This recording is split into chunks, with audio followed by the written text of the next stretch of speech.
샬롬, 목적이 이끄는 삶 12번째 시간입니다. 오늘도 함께 하시는 귀한 성도님들에게 하나님의 사랑이 차고 넘치시기를 소원합니다. 오늘은 첫 번째 목적인 우리는 하나님의 기쁨을 위해 계획되었다. 다섯 번째 시간으로 하나님과의 우정을 키워가기입니다. 다른 우정과 마찬가지로 하나님과의 우정을 키워가기 위해서는 노력이 필요합니다. 열정, 시간, 에너지 없이 저절로 이루어지는 것은 없습니다. 하나님과의 더 깊고 친밀한 관계를 원하신다면 우리의 감정을 그분과 솔직하게 나눌 수 있는 방법을 배워야 합니다. 오늘은 어제 나누었던 끊임없이 대화하기와 계속해서 묵상하기라는 두 가지 비밀에 이어 나머지 네 가지 비밀을 묵상해 보겠습니다. 셋째, 하나님 앞에서 정직해야 합니다. 하나님과 더 깊은 우정을 쌓는 첫 번째 단계는 솔직함입니다. 하나님은 우리에게 완벽함을 기대하지 않으시지만 정직함은 원하고 계십니다. 성경 속에 나온 하나님의 친구들, 그 누구도 완벽하지 않았습니다. 만일 하나님과의 우정에 필요한 것이 완벽함이었다면 우리는 그분의 친구가 될 수 없습니다. 다행히 하나님의 은혜로 예수님은 죄인들의 친구라고 말씀해 주셨습니다. 따라서 진정한 우정은 숨김없이 털어놓는 이야기들을 바탕으로 이루어지게 됩니다. 특별히 하나님은 우리에게 솔직하게 하시려고 시편을 주셨습니다. 예를 들어 한 구절을 보시겠습니다. 시편 142편 2절. 내가 내 원통함을 그의 앞에 토로하며 내 우환을 그의 앞에 진술하는도다. 이처럼 시편은 예배 매뉴얼이고 고함, 한탄, 의심, 두려움, 분노, 깊은 열정, 감사, 찬양을 비롯하여 믿음의 말들이 모두 들어 있습니다. 즉 시편에는 우리가 가질 수 있는 모든 감정이 표현되어 있습니다. 이러한 감정의 표현들은 한 단계 더 친밀해질 수 있는 첫걸음이 됩니다. 사랑하는 성도 여러분, 하나님과 친밀해지기 위해 내 속에 있는 감정을 정직하게 잘 표현하실 수 있기를 바랍니다. 넷째, 믿음으로 하나님께 순종하는 것을 선택해야 합니다. 우리가 하나님의 지혜를 신뢰하고 그분의 말에 순종할 때마다 심지어 그것을 이해하지 못한다 하더라도 하나님과의 우정은 깊어지게 됩니다. 그래서 예수님은 순종이 하나님과 친밀한 관계를 갖기 위해 필요한 요소임을 분명히 말씀하십니다.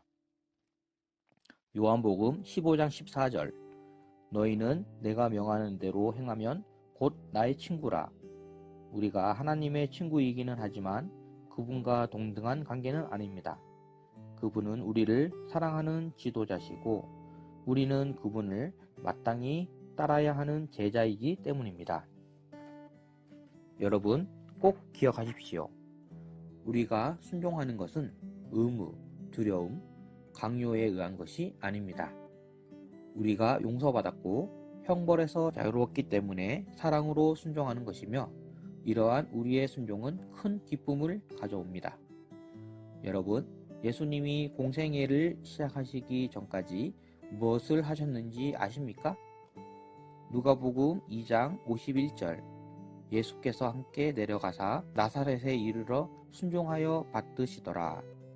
하나님께 기쁨으로 드리며 산 30년의 세월이 순종하며 사셨다라는 두 단어로 요약된 것입니다. 사랑하는 성도 여러분, 믿음으로 하나님께 순종함으로 하나님과 더욱 친밀해지기를 바랍니다. 다섯째, 하나님이 소중히 여기시는 것을 소중히 여겨야만 합니다.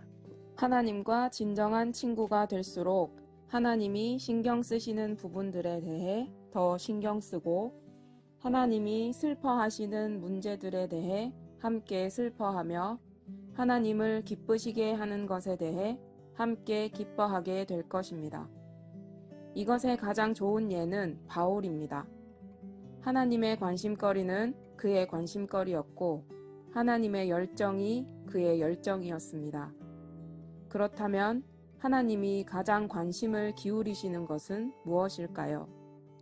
그분의 백성을 되찾는 것이며 잃어버린 모든 자녀들을 찾는 것입니다.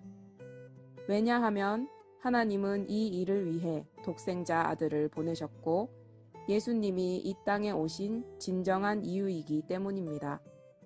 사랑하는 성도 여러분, 예수님의 죽음과 부활에 관한 이야기를 다른 사람들에게 전하는 삶을 사시기 바랍니다. 이것이 하나님께는 너무나도 소중한 것이기 때문입니다. 여섯째, 우리는 그 무엇보다 하나님과의 우정을 소망해야 합니다. 다윗은 무엇보다 하나님을 아는 것을 열망했으며 야곱은 은혜 베풀어 주실 것을 간절히 원한 나머지 흙에서 뒹굴고 씨름을 했으며 바울은 하나님과의 우정에 매우 열정적이었습니다. 여러분, 우리가 원하는 만큼 하나님과 가까워질 수 있습니다. 혹시 과거에 하나님에 대해 열정을 가지고 있다가 지금은 그 열정을 잃어버리지는 않으셨나요? 요한은 계시록을 통해 라오디게아 성도들을 책망합니다. 그들은 첫사랑을 잃어버렸습니다. 그들이 해야 할 올바른 일들을 모두 했지만 그것은 사랑이 아닌 의무감이었습니다. 사랑하는 성도 여러분, 혹시라도 단순히 습관적인 신앙생활을 하며 살았다면 하나님이 나의 삶에 고통을 주실 때 너무 놀라지 마시기 바랍니다. 왜냐하면 고통은 우리의 열정을 위한 연료이기 때문입니다. 그래서 C.S. 루이스는 고통을 하나님의 확성기라고 했습니다. 이것은 영적인 무기력함에서 우리를 일으키는 하나님의 방법입니다. 하지만 하나님에 대한 열정을 다시 불태우는 더 쉬운 방법이 있습니다. 그것은 하나님께 달라고 요구하는 것입니다. 그것을 얻을 때까지 계속 기도하는 것입니다. 사랑하는 성도 여러분, 고통이 찾아오기 전에 하나님께 달라고 요구하는 기도가 시작되기를 바랍니다. 적용을 위한 질문입니다. 나는 오늘 하나님과 더 가까워지기 위해서 어떤 현실적인 선택을 하시겠습니까? 하나님과의 우정을 만들어가는 것보다 중요한 것은 아무것도 없습니다. 우리가 원하는 만큼 하나님과 가까워질 수 있습니다.